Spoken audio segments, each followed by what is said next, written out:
Ever noticed how some people walk into a meeting and everyone just listens? That is not luck. That is a skill you can learn.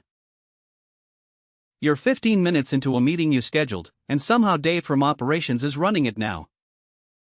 He's talking about a completely different project, two people are checking their phones, and the decision you needed is still sitting on the table untouched. This happens in conference rooms everywhere, every single day. Most professionals never learn how to steer a conversation without coming across as controlling or aggressive.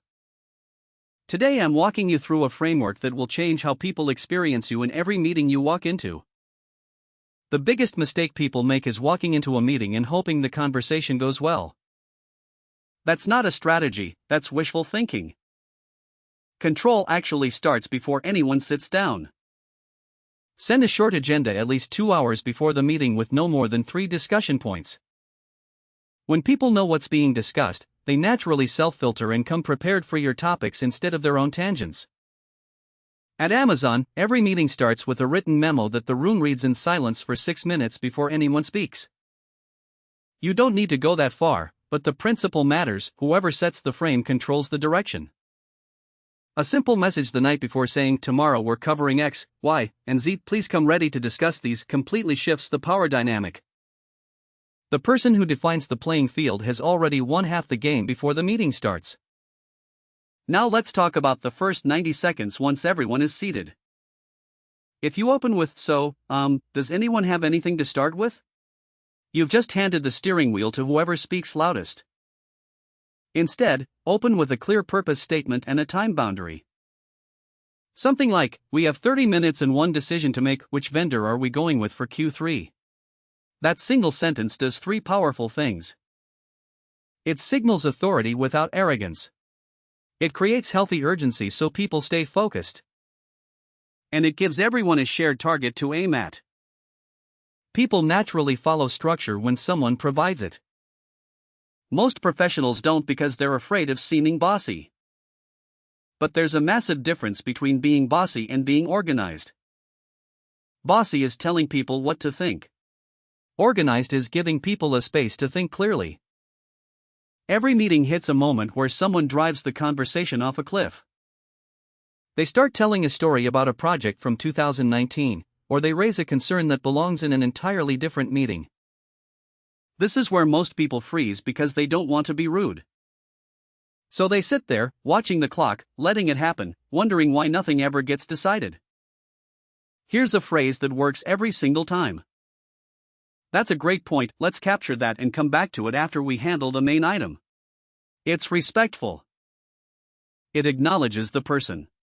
And it puts the conversation right back on track without anyone feeling shut down. Keep that sentence in your back pocket.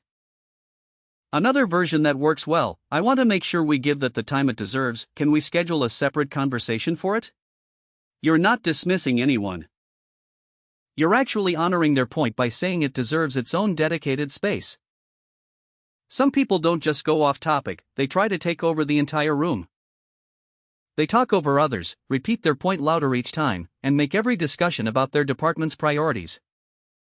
Confronting them head-on usually backfires because it turns a professional meeting into a power struggle nobody wins. Instead, use what I call the bridge and redirect.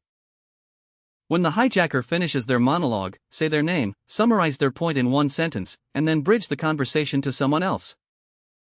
"So Mark, what you're saying is we need more budget for testing, Sarah. Does that align with what your team is seeing?" You've acknowledged Mark, moved the spotlight, and brought a new voice into the room. This works because most hijackers just want to feel heard, and once they do, they relax. If someone consistently dominates your meetings, talk to them privately before the next one. Say something like, "I really value your perspective, could you help me make sure the quieter team members get space to contribute too?" That one conversation turns your biggest disruptor into an ally.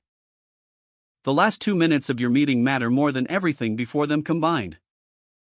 This is where most meetings completely fall apart. People start packing up laptops, glancing at their next calendar invite, mentally checking out. Before anyone moves, say this out loud: "Before we wrap, let me confirm who is doing what by when." Then name each action item, the owner, and the deadline. Say it out loud, not in a follow-up email nobody reads until Thursday. When people hear their name connected to a specific deliverable with a date attached in front of their colleagues, accountability goes through the roof. A study published in Harvard Business Review found that meetings ending with clearly stated next steps and named owners were significantly more likely to produce measurable results within 7 days. 2 minutes of closing discipline saves hours of follow-up emails and Slack messages. Here's your homework before your next meeting. Pick just one technique from today, the pre-meeting agenda, the redirect phrase, or the commitment close, and use it once. Just once. Watch how the dynamic in the room shifts around you.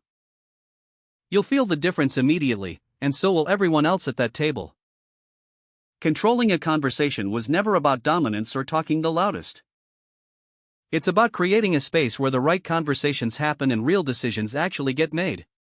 Try it tomorrow. You've got this. That's a wrap, thanks for watching. If this gave you one idea you can use today, hit like and subscribe. See you in the next one.